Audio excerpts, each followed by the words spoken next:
Someone spent $500,000 to build a mysterious monument with a message for humanity, and then completely vanished. No one knows who they were. No one knows their real motive. And in 2022, someone blew it up. This is the story of the Georgia Guidestones, and I guarantee by the end of this video you'll be questioning everything. Before we start, let me ask you something. What would you tell future generations if you knew civilization was about to collapse? What message would you leave carved in stone? Keep that question in mind because someone already answered it, and their answer is disturbing. Picture this. It's June 1979. A well-dressed man walks into a granite company in a small Georgia town. He says his name is Robert C. Christian. He wants to build a massive monument taller than Stonehenge with a very specific message. But here's the catch. Robert C. Christian isn't his real name, and he'll never reveal who he actually is. The monument he wanted to build? It would become known as the Georgia Guidestones. And for over 40 years, it stood in a field in rural Georgia containing 10 commandments for humanity inscribed in 8 different languages. Some people called it a message of hope, others called it the work of a satanic cult, and someone hated it so much, they destroyed it with explosives. So, who built this thing? What was the real message? And why did someone want it gone? Stick with me, because this rabbit hole goes deeper than you think. Let's go back to where it all started. Elberton, Georgia. Population: around 4,000 people. This tiny town has one major claim to fame. It's called the granite capital of the world. Massive quarries surround the area, and they've been supplying granite for monuments, buildings, and memorials across America for generations. On a Friday afternoon in June 1979, a man walked into the Elberton Granite Finishing Company. He was middle-aged, well-spoken, wearing an expensive suit. He introduced himself to the president of the company, Joe Fendley, as Robert C. Christian. And he had an unusual request. Christian said he represented a small group of loyal Americans who wanted to build a monument. Not just any monument. Something that would rival the ancient megaliths of the world. Something that would last for thousands of years and deliver a message to future generations. He handed Fendley detailed specifications, architectural drawings, and astronomical alignments that would need to be incorporated into the design. Joe Fendley looked at the plans and almost laughed. This was an enormous project. 6 granite slabs, each one weighing over 20 tons. The center stone alone would weigh nearly 29,000 pounds. The monument would stand over 19 feet tall, and it needed to function as an astronomical instrument, aligning with the sun, moon, and stars. Fendley thought this guy was either crazy or pulling some kind of elaborate prank, so he quoted an outrageous price expecting Christian to walk away. But Christian didn't flinch. He said the price was acceptable, and he would pay in full, under one condition. His real identity must never be revealed. Now Fendley was intrigued. Who was this man? Why all the secrecy? Christian explained that he and his group wanted to remain anonymous to prevent the monument from being associated with any particular individual or ideology. They wanted the message to stand on its own merit. But Fendley wasn't comfortable moving forward without knowing who he was dealing with. So Christian agreed to reveal his true identity to one person and one person only. The president of the local bank, Wyatt Martin.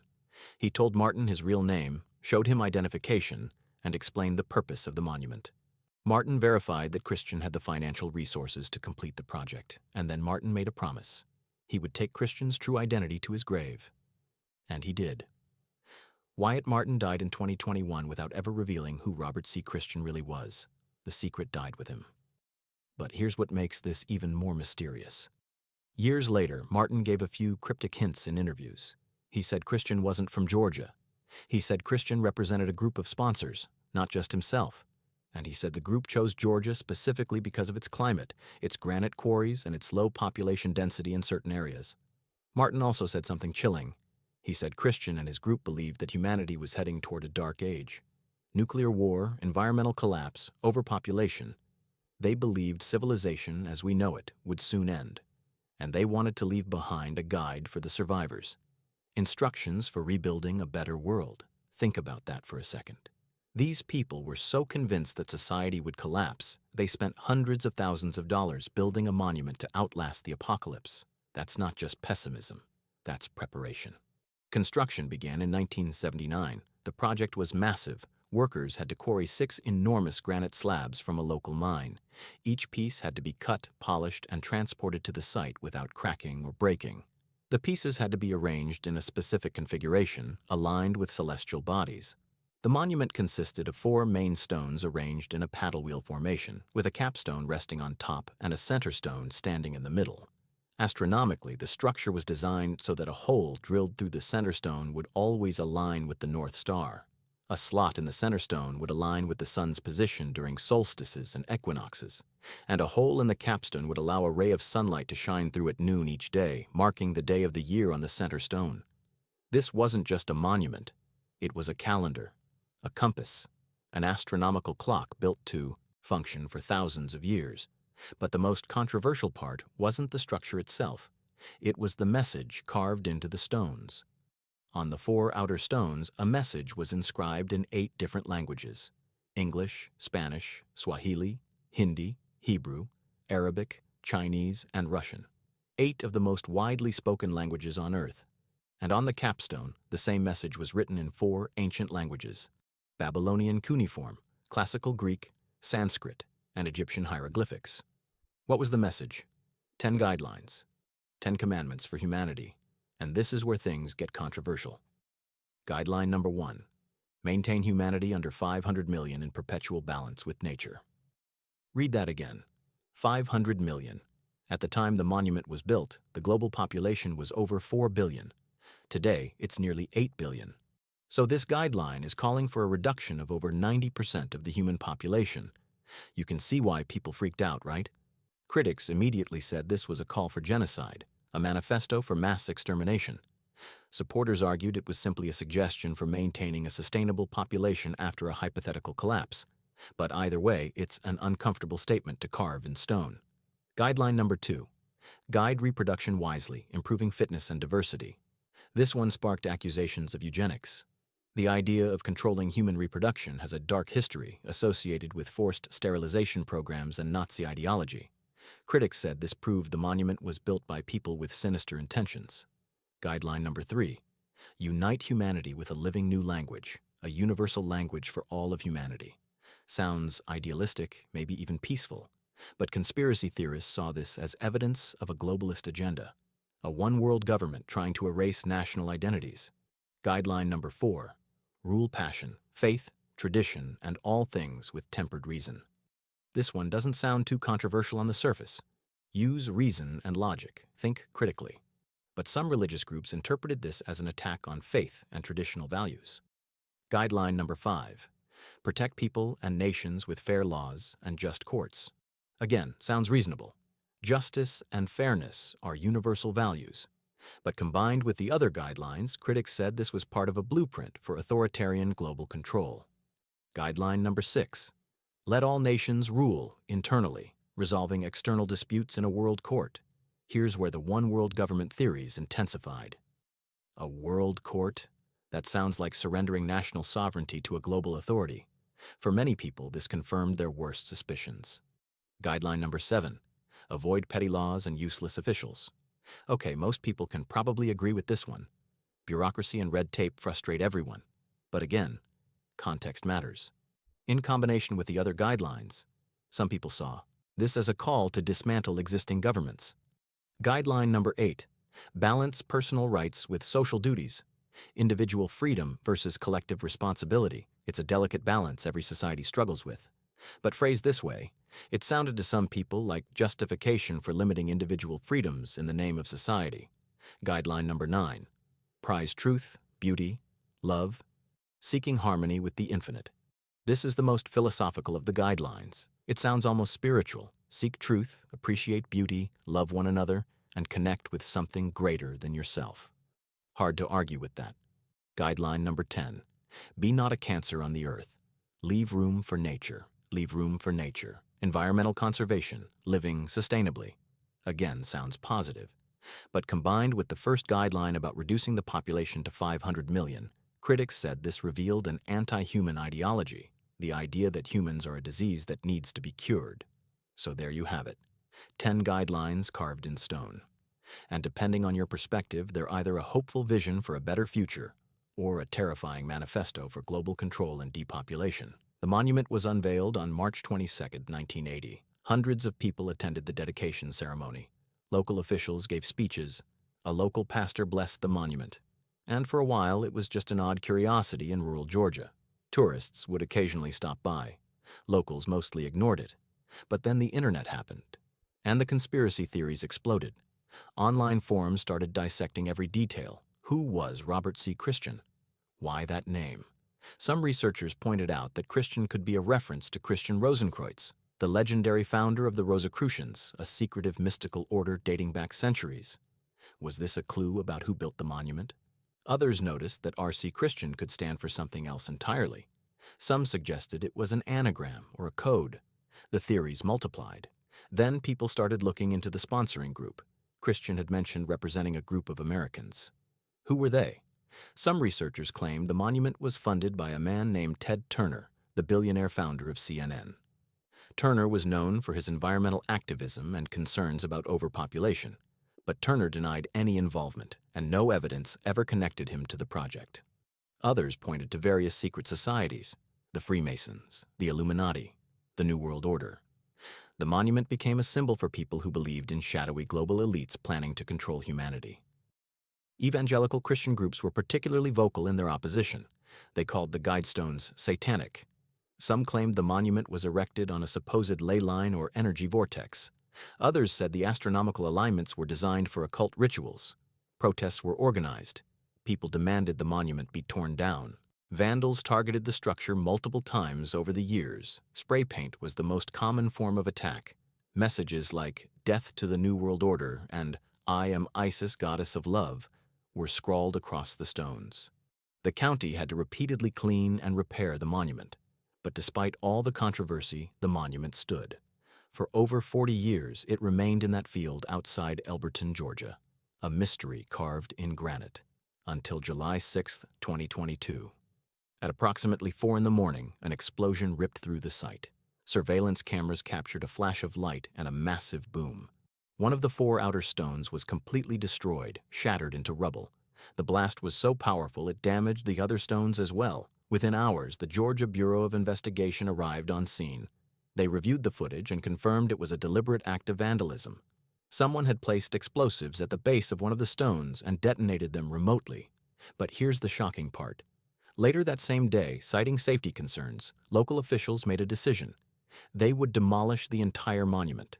The remaining stones were knocked down with excavators. By the end of the day, the Georgia Guidestones were gone. 42 years of mystery, controversy, and speculation ended in a pile of rubble. The question everyone asked was simple: who did it, and why now? The GBI released surveillance footage showing a silver sedan leaving the scene shortly after the explosion. But the video quality wasn't good enough to identify the vehicle or the person driving it. No arrests were made. The case remains unsolved. Theories exploded online. Some people celebrated the destruction, calling it a victory against evil. Others mourned the loss, saying it was an act of vandalism against a work of art and free speech. And many people asked the obvious question: if the monument was so controversial, why didn't officials provide better security? Some conspiracy theorists claimed the explosion was an inside job, that the government or a secret group destroyed the monument to hide evidence or send a message. Others said it was carried out by religious extremists who viewed the monument as demonic. The truth is, we don't know. Just like we don't know who built the Guidestones, we don't know who destroyed them. But let's talk about the bigger picture here. What was the real purpose of this monument? Was it genuinely a well-intentioned guide for future generations, or was it something more sinister? If you take the guidelines at face value, some of them are uncontroversial. Seek truth, protect the environment, use fair laws and just courts. Most people can agree with those principles. But the first guideline, about maintaining humanity under 500 million people, is where everything falls apart. Supporters argue that this guideline was meant for a post-apocalyptic world. If nuclear war or environmental collapse reduced the population drastically, the survivors should aim to keep the population sustainable. Don't repeat the mistakes of the past. Don't overpopulate the planet again. From that perspective, it's not a call for genocide, it's a warning.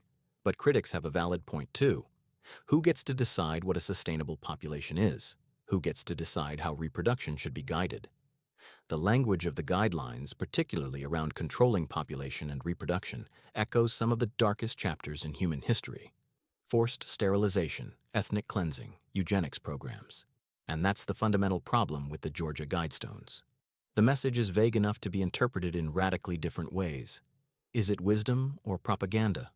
Hope or horror? Without knowing who built it and what their true intentions were, we're left guessing. Let's revisit the mystery of Robert C. Christian.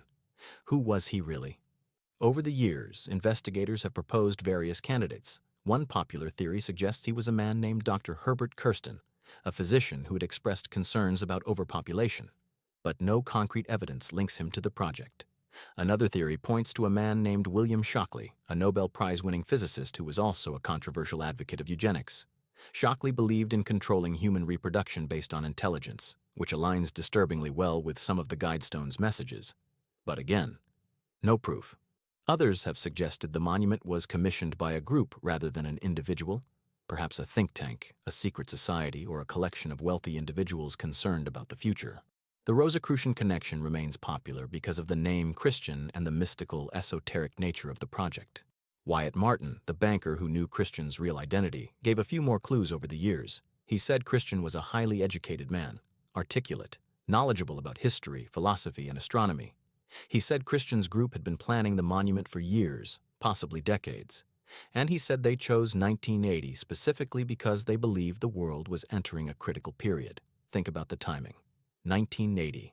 The Cold War was still raging. The threat of nuclear annihilation was very real. Environmental movements were gaining momentum as people became aware of pollution, deforestation, and resource depletion. Population growth was accelerating. From the perspective of someone worried about the future, 1980 might have seemed like the right moment to leave a message for posterity. But Martin also said something else. He said Christian's group believed that a small, elite group of people had a responsibility to guide humanity's future, not through force or control, but through wisdom and foresight. They saw themselves as stewards of civilization. And that's where things get uncomfortable, because history is full of people who believe they had the right to decide what's best for humanity, and those beliefs have led to some of the worst atrocities ever committed. So maybe the Georgia Guidestones weren't built by evil people. Maybe they were built by people who genuinely believed they were doing something good. But good intentions don't always lead to good outcomes, and a message carved in stone can't account for the complexity of human society, ethics, and values. Here's another angle to consider. The monument was designed to last for thousands of years. The astronomical alignments, the durable granite, the multiple languages.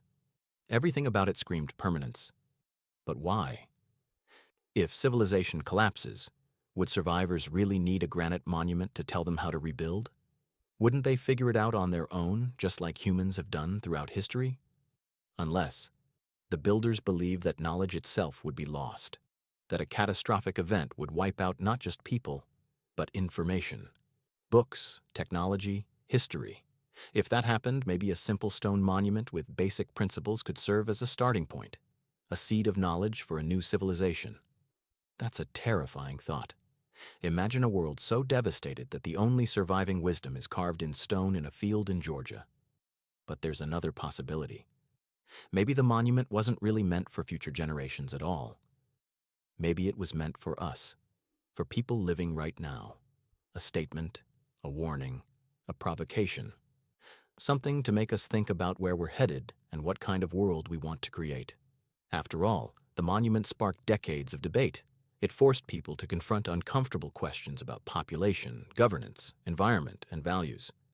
Maybe that was the point all along, not to dictate the future, but to start a conversation about it.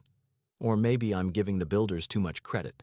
Maybe it was just the vanity project of a wealthy individual or group who wanted to leave their mark on the world, a monument to their own ideology, dressed up as wisdom for future generations. We'll never know for sure. And that's what makes this mystery so frustrating and so fascinating. Let's talk about the destruction of the monument one more time, because it raises important questions about how we handle controversial speech and symbols in a free society. The Guidestones were undeniably controversial. They offended religious people. They frightened conspiracy theorists. They disturbed anyone uncomfortable with the idea of controlling human population. But they were also a piece of art, a historical artifact, an expression of free speech, no matter how strange or unsettling.